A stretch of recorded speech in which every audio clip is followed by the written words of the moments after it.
Hey guys! Today I want to share with you a few ways for creating chords with the new host module and playing instruments like pianos, pads and strings. Let's start! Okay, so the host module is monophonic, which means that it can send and receive only one note at a time, but there are plenty of polyphonic VST instruments out there. Now, the basic idea behind this technique is setting up a strumming effect, just like with the guitar, and set a long release time to the polyphonic VST instrument you are using. Now, the easiest way for creating a strumming effect is by using strummer from Nischi. So this module will be the brains behind it all. And actually, before we start, in the first video I made about the host module, I've used battery from Native Instruments, and I couldn't assign modulation to the different controls. So let me show you real quick how it can be done, and I guess it will work the same with other VST instruments that operate like battery. So let's load it up. I have it here. Very nice. Now you can see when I activate the learn function in host and I turn a knob, nothing happens in host. I mean, it's not learning the knob, because what we have to do is right click the parameter we want to modulate and then click on enable host automation. And now you can see it's add up here and also here in a host, and now we can modulate it. And the cool thing about it, if we drag this icon here to another knob, we can control a few knobs or a few parameters together with one CV or one controller, so we can assign this also to other things. And this is how we can make this in battery. So let's move on and create some chords, and let's start with creating a nice pad. And for this I will use the FM8, and let's choose a nice pad sound. And let's connect it to the mixer and see how this sounds like.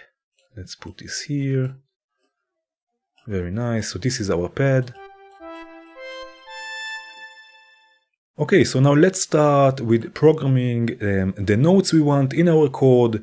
And for this I will use the phrase sequencer from Impromptu Modular. And let's program a 7-note chord. This will be here and this will be up there.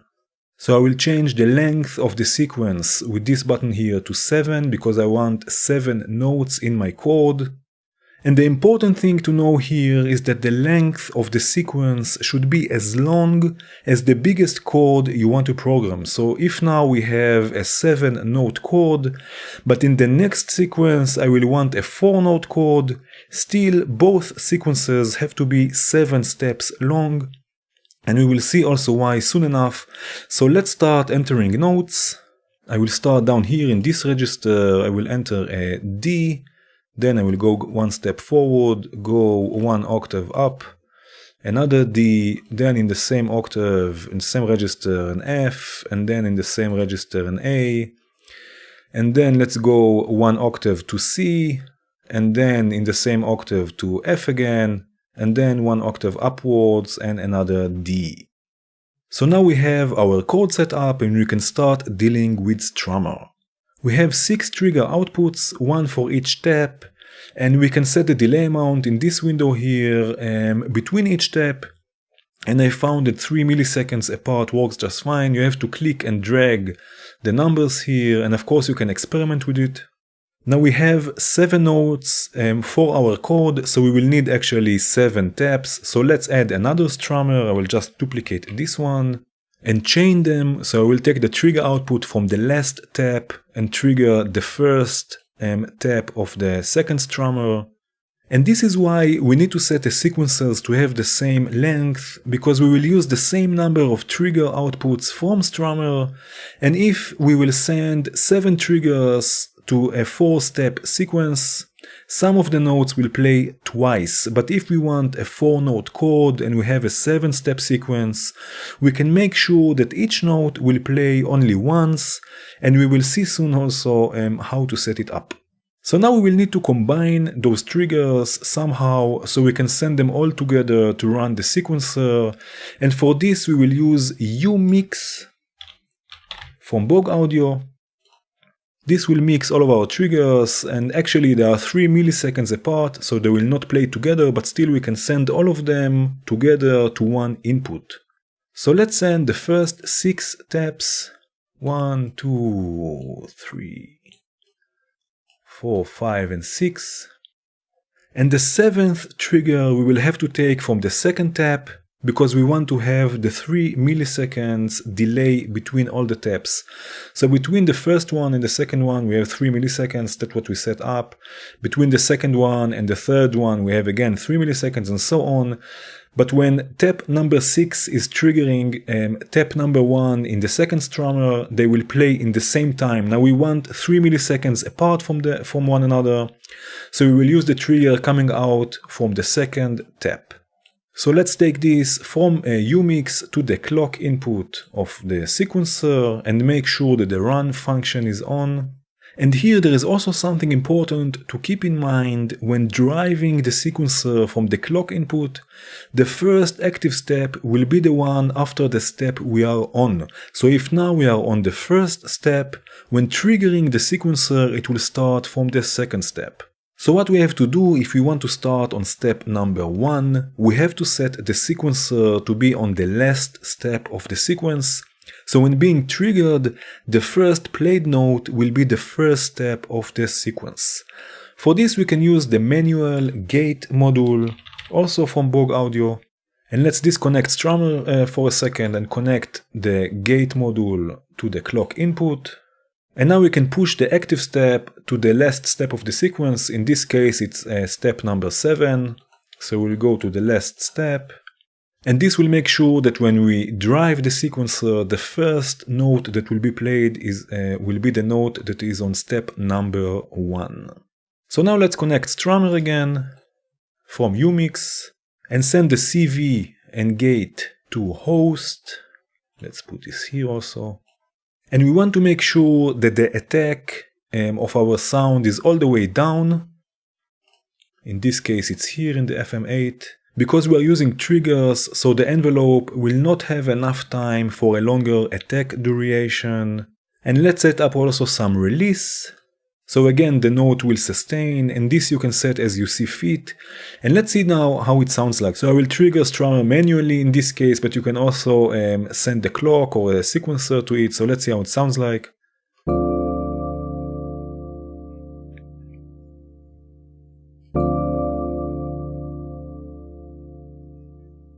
Very nice. Now again we can change the release even more and get more decay for our sound.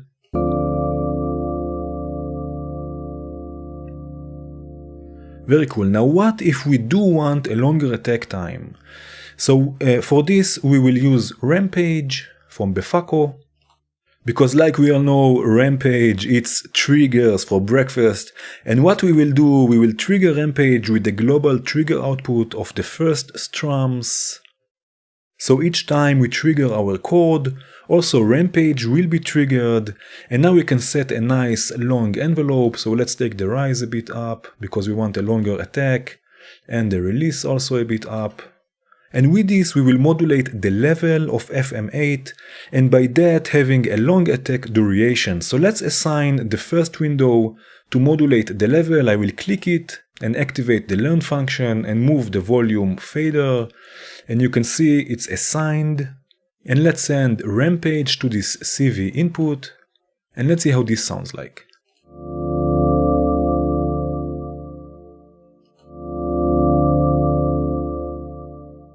So you can see we have a longer attack now and still some sustain.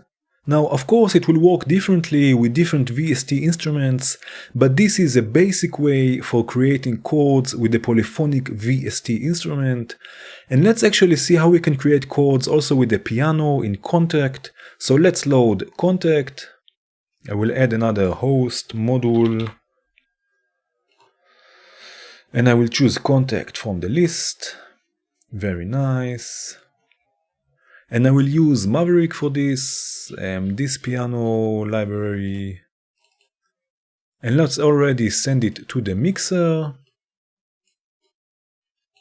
And now we can program some notes, so I will duplicate the phrase sequencer we already have here. And let's also copy the notes we have to another sequence, so I will copy it from sequence number 1, go to sequence number 2 and paste the sequence. But this time I want a 4-note chord, so what we have to do is first of all make sure that both sequences are in the same length, which they are in this case. And what we also have to do is tie the steps of the notes we don't want to play. So I will deactivate the attach mode so I can move between the notes, and I will count 1, 2, 3, 4, those are the notes that I want in my chord. But note number 5 till 7 I don't want, so I will tie the step. This will make sure that it will play the same note, but the gate is off, so actually it will not trigger Kontakt. So let's do this to number 5, 6 and 7. Now let's also transpose the second sequence by 7 semitones, so I will go to the transpose rotation button, click it once, and now with this knob here I can transpose the sequence by 7 semitones. If you are not familiar with the phrase sequencer, I will put a link in the description to an introduction video I made about it, but in general it can work with other sequencers as well. And now let's set up also a 2-phrase song, so I will go to song mode, change the length to 2, phrase number 1 will be sequence number 1, phrase number 2 will be sequence number 2. And now let's do the same also for the first sequencer, but this time leave both sequences with 7 notes. So let's copy the first sequence to another one, to the second one, and let's transpose it first by 7 semitones. And now let's go to song mode, change the length to 2 phrases. Phrase number 1 will be sequence number 1, phrase number 2 will be sequence number 2. And now let's make sure that we are on the last step of the sequence, so it will start from the first step. So let's disconnect the clock from strummer shortly and connect the manual gate module to both clock inputs of both sequencers, and let's push the sequence to start at step number 7. This is on 7, this is on 6, so I'll disconnect this one here and push the first one another step. So now they will both start from step number 7, which will make sure that the first note played will be the one on step number 1. And let's connect strummer again, this time to both clock inputs of both sequencers. And let's send the sequencer also to host, so CV and gate. And let's see how this sounds like. So let's trigger strummer.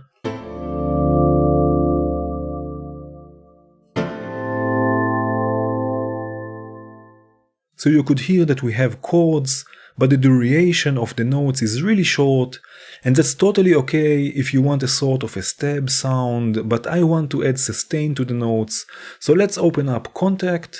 And you can see that we don't really have a way for changing the sustain, because the sustain function should work together with the sustain pedal, just like with real pianos. Now we cannot send MIDI to Kontakt in host, so we cannot connect a sustain pedal or any other controller actually, but there is a way to convert the module, for example, to act as our sustain pedal. So let's see how to add sustain to the notes in Kontakt. Here we have the multi-script button, this one here, so let's click it, and now we can go to preset, factory, transform, and here we have the transformer script, so we can transform or convert one continuous controller to another. So let's choose this one, and then we can choose which MIDI CC to convert to which one. So the module is CC number 1, so we just leave it as it is. And this we will convert to the sustain pedal, which is CC number 64. And now when we raise the module on the keyboard here, this one, we should get sustained notes. So let's have a listen. This is without, and this is with. Yes. So let's listen to everything together.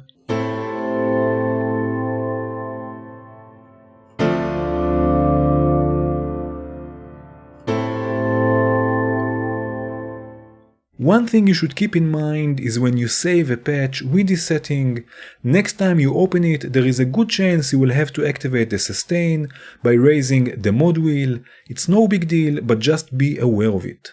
Now we can also change the velocity of the piano by modulating the velocity parameter, and for this we will use the offset module, again Bog Audio, and now let's right click the window we want to use and choose under MIDI velocity, and send the offset module to the CV input and raise the offset a bit, and let's see how this sounds like. So this is much softer, let's add a bit more.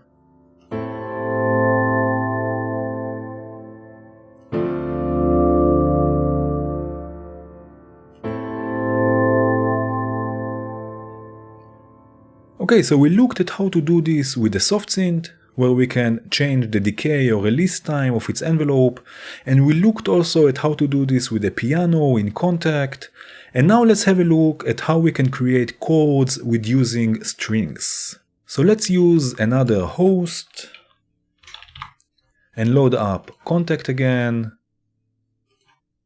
and here I have session strings.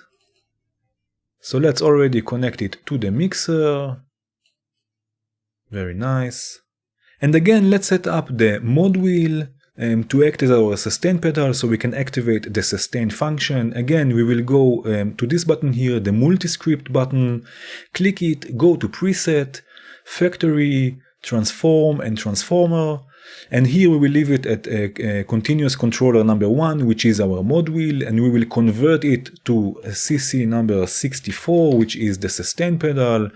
And now we can activate the mod wheel, and now we have sustain. Very nice.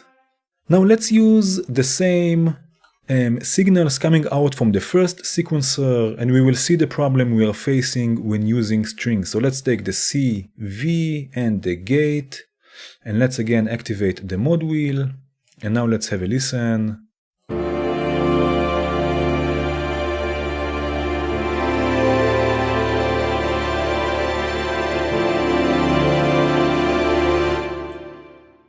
So you could hear that the notes sustained even when changing chords, so they were just stacking on top of each other. So what we want to do is whenever there is a change in chords, the mod wheel should close and then reopen, just like when letting go of the sustain pedal and then pressing it again. So let's see how we can achieve this. First of all, let's assign the first window to the mod wheel. So again, right click, under MIDI we have mod wheel. And then what we will need is a signal that will stay up, so it will hold the mod wheel up, but when we trigger the strummer, it will go down to 0 and up again very quickly, similar to the movement with the sustain pedal.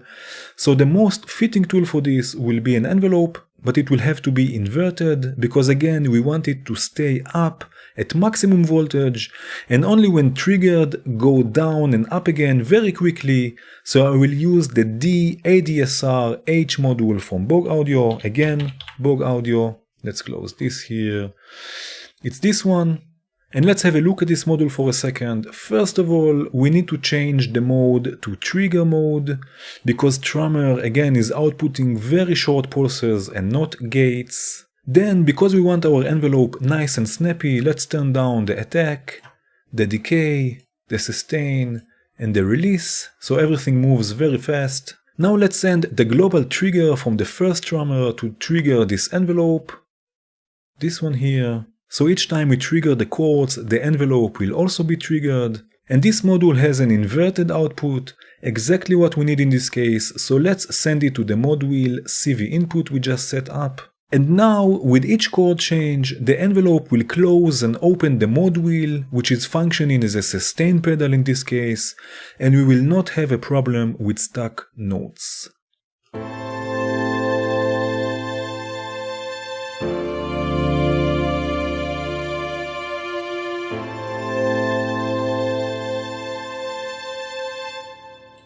Very nice. And again, if you want the sound to decay after a while, we can use again rampage to modulate the volume of the strings. So in this case, we will need a VCA, and I will use this one from AS, which are actually two VCAs in one module.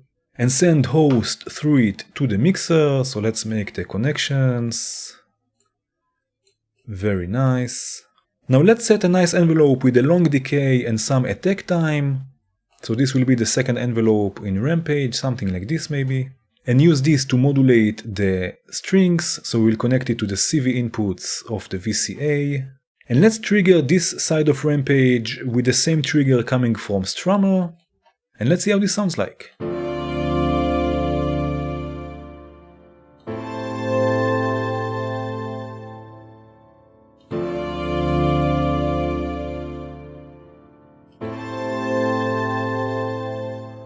Okay, now of course, this may work differently with different plugins, but the basic idea is to use a strumming effect for creating chords and to set a long release to the instrument we are using, so the notes will sustain, and then we can create whole chord progressions and harmonies. If you have any questions, don't hesitate to leave a comment or send me a message. I will do my best to try and help you. I hope you enjoyed this video. If you did, please hit the like button. If you want to see more videos like this, please subscribe and hit the bell. And have a good one.